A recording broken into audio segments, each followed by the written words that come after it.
Hello, everybody. Welcome back to ESPN's Football Forecast with myself, James Alcott, my good friend Hugh Wisencroft, and ESPN's very own Mark Ogden. Three Englishmen getting together just to have a little chat. What on earth could we talk about? Hugh, got any ideas? Search me. No idea. You? Was it Southgate Masterclass? That's a good title. We could go with that. Mark, thoughts? Yeah, I mean, I looked so tired because I was there and back to Wembley yesterday, so I'm flagging a bit. But I think the atmosphere and the result has obviously been a bit of a boost because I've been to a few England games over the years. I was there in Bloemfontein in 2010 when they lost to Germany, and when you get to a major tournament, you always expect England to do okay, and then as soon as they hit the best possible team or a decent team, they lose, and that's what we'd had until yesterday. And that was the first time I've been to an England game for a long time where I left feeling that the crowd was like joyous and happy. England games can be quite moody, quite difficult at times with the fans. But yesterday was a real party atmosphere, and it was a real kind of breakthrough moment, I thought. Yeah, there's so much baggage. I think that us three probably specifically, but sort of anyone over a certain age, if they're English, kind of have with England versus Germany. It was, I mean, maybe it's not totally washed away, Hugh, but the whole big thing that Gareth Southgate has said often is, can this England squad, without that baggage, as being a lot younger, can they write their own history? And it's maybe not washed it totally away, but it's been a huge relief and release for a lot of English fans, and moves us on to something that's really, really exciting in terms of the route going forward. It was a very, very diligent performance, a conservative one, but it was about the result, wasn't it? Yeah. And now I can finally say that I've always been behind the human waistcoat.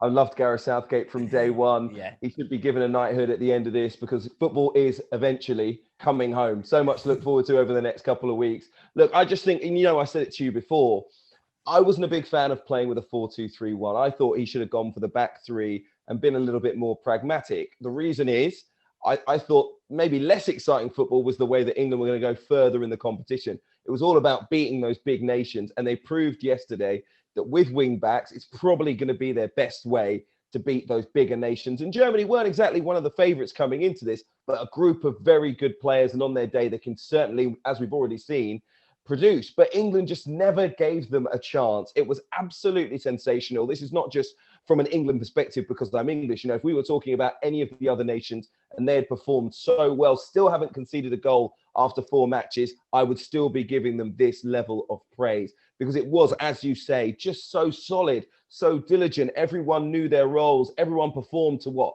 at least a 7, probably an 8, 9 or 10 out of 10. The home atmosphere at Wembley maybe helped as well. And it will be a big help further on in this competition if they can make it past Rome at the weekend. But it leaves England fans with so much more to look forward to. But I guess the big question for me is, do you go back to a back four, how you played in the group stage, Mark? Or do you stick with what you did against Germany? Because I personally think yesterday was a recipe for success. It was, but I think Southgate's a coach that will always tailor his approach to the opposition. And I'm not always a fan of that. I think sometimes you've got to play to your strengths. And you look at Ukraine and what can Ukraine do to hurt England? They have got some good attacking players, but they'll be tired after that game in Glasgow on Tuesday. So Southgate has to account for all that. And I think he also look at his options. I think, it was a great result yesterday. But if you rewind to the first half, I thought Germany were dominant in midfield. It was, Kroos and Goretzka against Rice and Phillips. At times it was a bit of a mismatch. And I do wonder if England do need a bit more creativity in that midfield from the start. I mean, Jack Grealish made such a difference when he came on to substitute. They were crying out for that.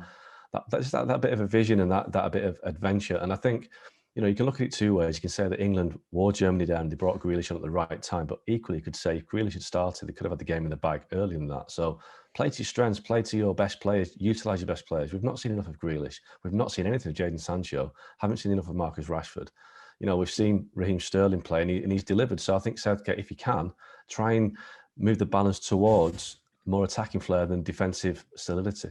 But if it's not broke, Mark, don't fix it. They've just come off the back of what is, for me, their best result at an international tournament since I don't know when, because I think it was better than anything they produced at the World Cup in 2018. It was the first big nation we've beaten for probably over a decade. In knockout football, it's been even longer than that.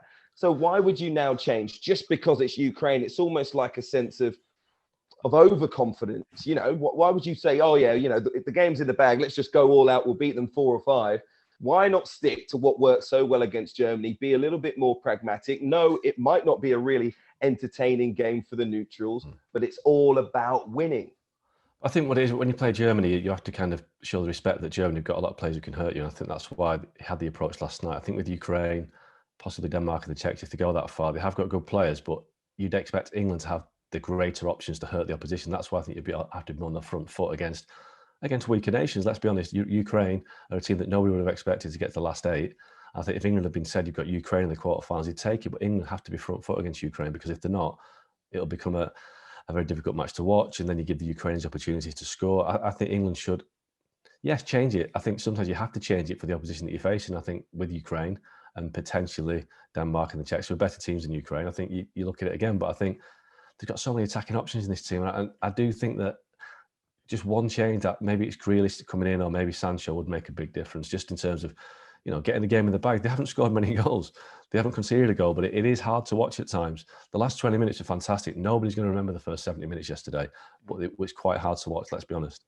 I think that's how Southgate scripted it, though, personally. I think it was a game not for being adventurous. It was a game for, in terms of Southgate's mind, as someone who does lean on the defensive, he looked at it and went, okay, let's match them up. And I disagree with you, Hugh. I said that I wanted a 4-2-3-1 because I wanted us to play on the front foot and be able to play through that midfield.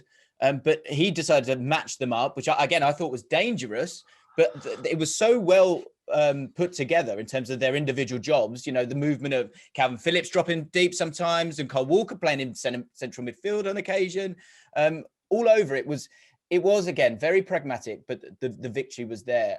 I think with Southgate and the squad that we've got so much depth, Hugh, that what you wanted was a change. I think it's okay to make those changes, and I think we're seeing that with some of the other teams and the injuries that some of these players are getting. That if you can rotate and keep this team fresh, I think with some of these teams that have gone out, we have got the deepest squad by an absolute mile in this competition. Thanks so much for watching ESPN on YouTube. And for more sports highlights and analysis, be sure to download the ESPN app. And for premium content and live streaming, subscribe to ESPN Plus.